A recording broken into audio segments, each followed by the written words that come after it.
Iste ste si všimli, ako pracne nosia včely do úlov na nohách nalepený žltý náklad. Dobrí včelári si dajú záležať, aby zozbierali každý kúsok tohto elixíru. Má veľmi veľa liečivých účinkov.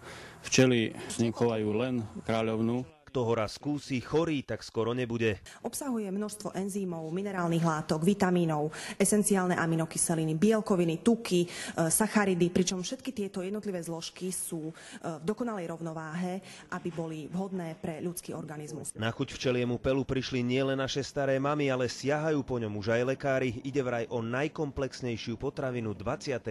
storočia.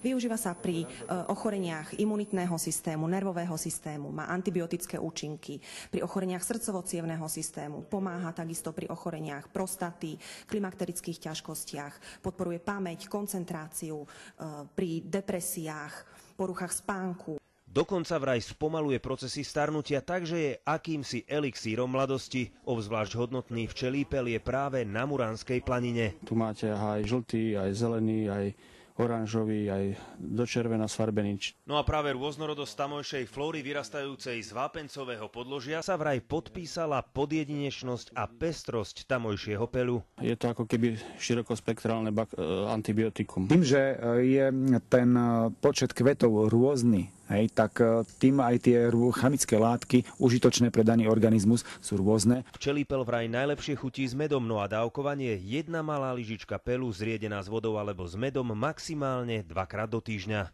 Marian Ujházia, Marek Gudiak, televízia Markíza.